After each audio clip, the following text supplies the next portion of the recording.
শুভ সকাল আমার প্রিয় পরিবার, তোমরা সকলে কেমন আছো? আশা করছি যে যেখান থেকে আমার ব্লগটি দেখছো সকলে ভালো আছো। তোমাদের আশীর্বাদ ও ভালোবাসার সাথে নিয়ে আজকের ব্লগটি শুরু করলাম। আজকে হলো বুধবার আর এখন বাজে ঘড়ির কাঁটে ঠিক সকাল 5টা। ঘুমের থেকে উঠেই কিন্তু সংসারের সমস্ত কাজ বাজে তড়িঘড়ি করে হাত দিয়ে দিয়েছি।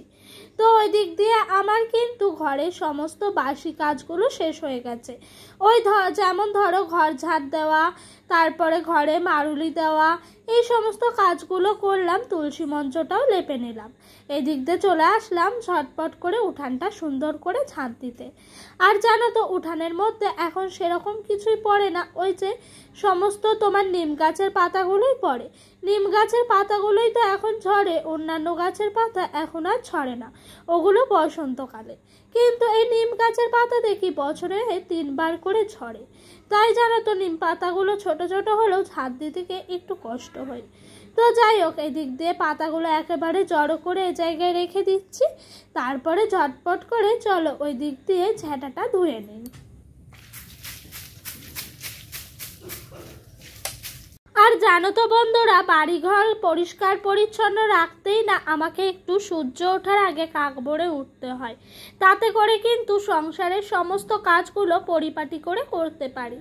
আর যদি বেলা করে উঠি না তাহলে সেরকমভাবে করা যায় না, ওই শর্টে ছেড়ে দিতে হয়। কিন্তু আমার জানো তো এই যে বাড়িঘর পরিষ্কার পরিচ্ছন্ন করার একটা নেশা আছে, সেই জন্যই কাক ভরে উঠে সংসারের সমস্ত আশিবাসী কাজকর্মগুলো এভাবেই সেরে নিই। তো ওই দিক দিয়ে আমার কিন্তু ঝাড়ঝুট দেওয়া পরিষ্কার পরিচ্ছন্ন হয়ে গেল। এদিক দিয়ে চলে আসলাম কালকে রাতের কিছু বাসি বাসন ছিল, সেই সমস্ত বাসনগুলোকে ধোয়া মাজা করতে। ওদিক দিয়ে ডোডো এখনও ঘুমোচ্ছে, কারণ এখন বাজে সেরকম বেলা হয়নি, ওই 5:45 এরকম হবে। তো ও তো ঘুমোচ্ছে, ও ওঠে ঠিক তোমার 8টা নাগাদ। আর জানো তো সকাল সকাল উঠে যদি সংসারের কাজগুলো সেরে নিই তাহলে কিন্তু মনের মধ্যে একটা আলাদাই শান্তি লাগে এবং সমস্ত কাজগুলো ধীরে সুস্থে পরিষ্কার পরিচ্ছন্ন পরিপাটি করেই করতে পারি। বেলায় উঠলে না নাকে মুখে লেগে যায়, তখন আর মনে হয় কোন দিকে ধরবো কোন দিকে ছাড়বো। তো ওই দিক দিয়ে রাতের বাসি বাসনগুলো মেজে ধুয়ে ঘরে উপর করে রেখে দিলাম। আর এই দিক দিয়ে চলে এসেছি ঘরটা ভালো করে মুছে নিচ্ছিলাম। তো এই দিক দিয়ে জানো তো সংসারের কাজকর্মগুলো বেশ তাড়াতাড়ি হয়ে যাওয়াতে মনের দিক থেকে অনেকটাই শান্তি পাচ্ছি। আর আজকে জানো তো ওয়েদারটা না একদমই সুন্দর ছিল, এতে করে সংসারের কাজগুলো করতে অনেকটাই ভালো লাগলো। ওয়েদারটা যদি একটু বেরকম হয় তাহলে সংসারের কাজকর্ম করতেও কিন্তু একটুও মন বসে না। তাই জানো তো ওয়েদারের সঙ্গে মানুষের মনটাও সঙ্গে সঙ্গে কাজ করে। আর জানো তো এক একদিন এমন মুড হয় সংসারের সমস্ত কাজ যেখানে খুঁটি খাটিয়ে করতে ইচ্ছে হয়, আবার এক একদিন মনে হয় যে কাজ করবোই না, কেমন যেন ঢিস করে। এদিক দিয়ে ঘর মুছে নিলাম। এদিক দিয়ে আবার বেশি কিছু কাচাকুচি ছিল না, ডোডোর পাপার এই গেঞ্জিটি ছিল শুধু। তো ভাবলাম যে আমার এই ওড়নাটা কাচবো করে প্রায় দিন ভাবি, কিন্তু কাঁচা হয়ে ওঠে না, তাই এখন কেচে দিলাম। এখন ওই ঘড়ির কাঁটায় বাজে 7টা মতো, বেশ রোদ্দুরটাও ঝলমলে উঠেছে। আর কালকেকার যে সমস্ত আধ শুকনো জামা কাপড়গুলো ছিল সেইগুলো ওই দিক দিয়ে মেলে দিয়েছি। কালকে দেখো জল ঝরে গেছে, তারপরে না বৃষ্টি এসে, সেই কারণে না জামা কাপড়গুলো ঠিকঠাকভাবে শুকায়নি, তাই সকাল না হতে হতে মেলে দিলাম। এতে করে কিন্তু হাওয়ায় বেশ সুন্দরভাবে শুকিয়ে যাবে। আর এখন আমার কাজটা অনেকটাই হয়ে এসছে, এরপরে যাব ওইদিকে ঘরটা গুছোতে। তো এরই মধ্যে ডোডো ঘুমের থেকে উঠলো, ওকে ব্রাশ দিয়ে একটু বাইরে পাঠালাম ওর বাবার কাছে, ব্রাশটা করে নেবে, সেই পাকে আমি বিছানাটা তুলে নিই, তারপরে ওকে খাইয়ে নেব, তারপরে পড়তে বসাবো। এই করতে করতে না বেলাটা একটু হয়ে যায় ওই তোমার 9টা 9:30 মতন।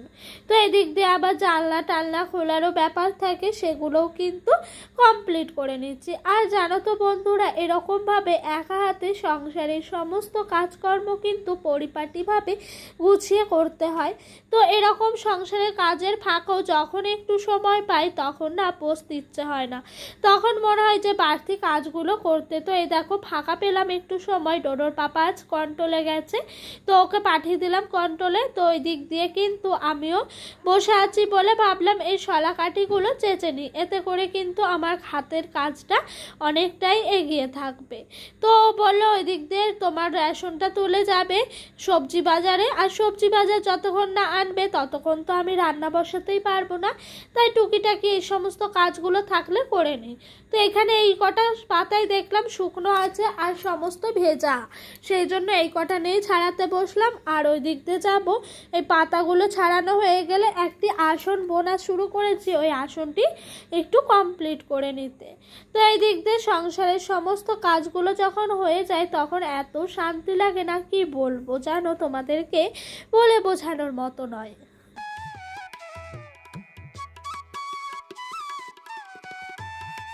আর আজকে ডোডোর পাপা রেশন আনতে এতটাই দেরি হয়ে গেছে, বলছে ও যখন গেছে সবাই নাকি টিফিন করছিল, এতে করে নাকি সমস্ত কিছু রেশন দিতে দেরি হয়েছে, বসেছিল। তো বাজারটা আনতো অনেক দেরি হয়েছে, আজ অনেক বেলা হয়ে গেছে জানো, এখন বাজে ঘড়ির কাঁটায় ওই 12:30 পৌনে 1। এখন আমার মাথার মধ্যে এত চিন্তা, কি বলবো। আমি তো কন্টিনিউ ওকে ফোন করছি আর জিজ্ঞাসা করছি যে আর কতক্ষণ। ও যেটুকু সবজি নিয়েছে আমাকে জানিয়েছে, তাতে করে কিন্তু আলু কেটে রেখেছিলাম, আলুগুলো এর মধ্যে কড়াইয়ে বসিয়েও দিয়েছিলাম ভাজতে। তো বেগুন দিয়ে আলু দিয়ে তরকারি করব, সেই কারণে বেগুনটা লাস্টের দিকে দিলেও কিন্তু গলে যায়। এই দেখো হয়েই এসছে ভাজাটা। ওই দিক দিয়ে সবজি বাজারগুলো গুছিয়ে নিলাম আর এই দিক দিয়ে বাদ বাকি সবজি বাজারগুলো নিয়ে বসে পড়েছি। তো আজকে বাজার থেকে নিয়ে এসছে বেগুন, কুমড়ো, তারপর তোমার গাটি কচু, এই সমস্ত জিনিস। আর এই গাটি কচু কাটতে গিয়ে ভীষণ সময় লাগে। তো এই দিক দিয়ে ডোডোর পাপাকে বলছি বেগুনটা এনেছো, দেখো বেগুনের মধ্যে পুরোই পোকা। ও বলছে আমাকে পুরো গ্যারান্টি দিয়ে দিল, এরপরেও যদি পোকা হয় কি বলবো বলো। তো এই যে এই বেগুনটি আবার ভালো ছিল আর তার আগের বেগুনটি পোকা ছিল। আর বেগুনে পোকা থাকলে না একটু ভাল লাগে না, কিন্তু কি করব, বাদ দিয়ে রান্নাটা করতেই হলো। যাই হোক, এই দিক দিয়ে একদিকে রান্না বসিয়েছি, একদিকে কাটাকুটি করছি, আর একদিকে মশলা বেটে রেখে দিয়েছিলাম। ওর পাপা যখন রেশন আনতে যায় তখনই আমি ভাবলাম আদা জিরে তো সব তরকারিতেই চলে, মশলাটাই বেটে রেখে দিই, এতে তাড়াতাড়ি হবে। আর এই দেখো কুমড়োর ভুতিগুলো ছিল, এগুলোকে একটু ভালো করে বেছে নিচ্ছিলাম। এই কুমড়োর ভুতি ভাজা খেতে ভীষণ ভালো লাগে। তোমরা কে কে আগে খেয়েছো অবশ্যই বলো তো। কোনো জিনিসই ফেলার নয়, সে সমস্ত জিনিস তুমি ভাববে ফেলবো, ফেলেই দেওয়া হবে, আর সেই জিনিসটাকে যদি একটু সুন্দর করে সুস্বাদু করে রান্না করো না, সেটা যেন খেতে অসাধারণ হবে।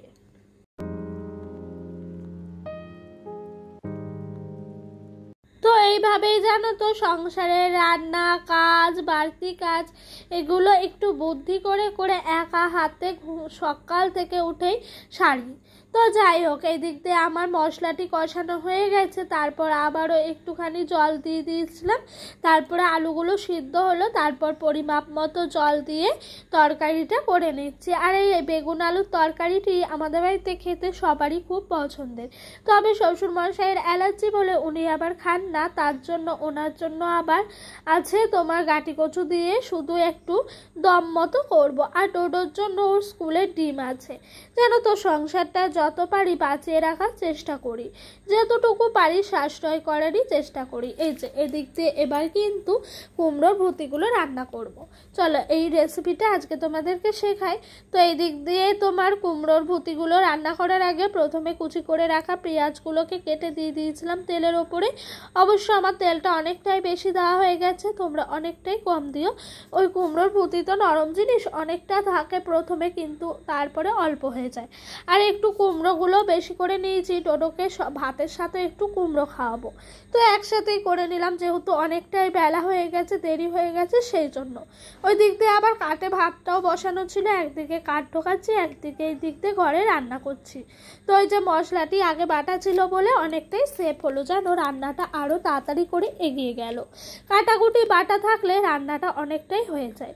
তো হ্যাঁ, এই দেখো ভুতিগুলো দিয়েছিলাম, পরিমাপ মতো নুন হলুদ দিয়ে নাড়াচাড়া করে নিলাম, তারপর তারপরে যখন দেখলাম হয়ে এসছে তখন কিন্তু একটি কাঁচা লঙ্কা ফাটিয়ে দিয়ে দিয়েছি।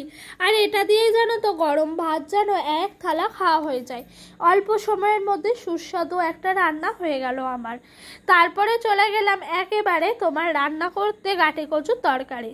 তো টোটোর পাপাই দিক দিয়ে আমাকে সবজি বাজারগুলো এনে দিয়েছে। এনে কিন্তু ও একটা কাজে গেছিলো, মানে আমাদের বাড়ির পাশেই। তো কাজে গেছে, কাজে গিয়ে আমাকে ফোন করেছে তাড়াতাড়ি করে রান্না করো, আমি খেয়ে দিয়ে অনেকটা দূরের কাজ আছে করতে যাব। তো ওর কথা মতন কিন্তু তাড়াতাড়ি করেই আমি রান্নাটা করে নিলাম। তো ও আস্তে আস্তে আমার সমস্ত রান্নাই হয়ে গেছিলো, খালি এই গাঁটি কচুর তরকারিটাই শেষ পর্যায়ে এসে পৌঁছেছিল। তবে ওকে খেতে বসার সময় আমার রান্না হয়ে গেছে। এসেই তো আর খায় না, 10 মিনিট মতো বসে হাত পা ধোয়, তারপর বিশ্রাম করার পর খাওয়া দাওয়াটা শুরু হয়। তো এই দেখো এই দিক দিয়ে গাঁটি কচু কেটে নিয়েছি। আর এই গাঁটি কচু কাটতে ভীষণ সময় লাগে জানো। তো যাই হোক, ওকে তাড়াহুড়া করে খাইয়ে দিয়ে কাজে পাঠিয়ে দিলাম, ডোডোকেও খাইয়ে ঘুম পাড়িয়ে দিয়েছি। এরই মধ্যে আমি খেতে এসেছি। এই দেখো এক থালা ভাতের সঙ্গে নিয়েছি এই যে তরকারি, আর ওই দিক দিয়ে তোমার কুমড়োর ভর্তি ভাজা। আমি গাঁটি কচুর তরকারি খাই না, কারণ আমার খুব অম্বল হয় জানো গাঁটি কচুর তরকারি খেলে পরে, সেই জন্য আমি না অ্যাভয়েড করি, যখনই হয় তখন খাই না।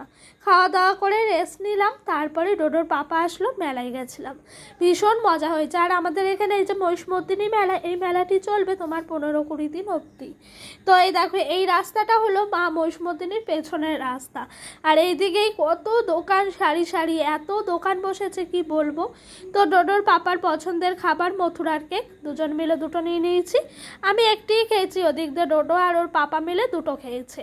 আমার বেশি ভাল লাগে না। আর এই দেখো এই নাগরদোলনাটা মানেই আমি বুঝি মা মহিষমর্দিনীর মেলা। ছোট থেকে যেন আমি কালনায় আসতাম, আমার দিদি বাড়ি ছিল, তখন থেকেই না এই সমস্ত মেলা দেখে অভ্যস্ত। তো আর এত বড় মেলা আমি প্রথম মহিষমর্দিনীর মেলাতেই দেখেছি, ভীষণ বড়। কখনো স্বপ্নেও ভাবতে পারিনি যে এখানেই বিয়ে হবে আর প্রত্যেক বছর এখানে মেলা দেখতে আসবো। এই দেখো এইদিকে ব্রেক ডান্স হচ্ছে, এগুলোও দেখতে ভীষণ ভাল লাগে। চাপার খুব ইচ্ছা জানো, কিন্তু ডোডোর পাপা চাপতে চায় না, কার সঙ্গেই বা চাপবো। আর ও আমাকে চাপতেও দেয় না, বলে মাথা ঘুরবে, উঠতে হবে না। তো এই দিক দিয়ে কিন্তু মেলাগুলো দেখলাম। সেই দিন যেন এই দিকটায় আসা হয়নি, ওই দিক দিয়ে মেলা ঘুরেই বাড়ি চলে গেছিলাম। অনেক বড় মেলা তো, এদিক ওদিক করে না আর সময়ই পায়নি। আর এই দেখো বাচ্চাদের কি সুন্দর এখানে বোর্ড। আর এই ছাদটি দেখছো, ডোডোর পাপা খুব মনোযোগ দিয়েই দেখছিল।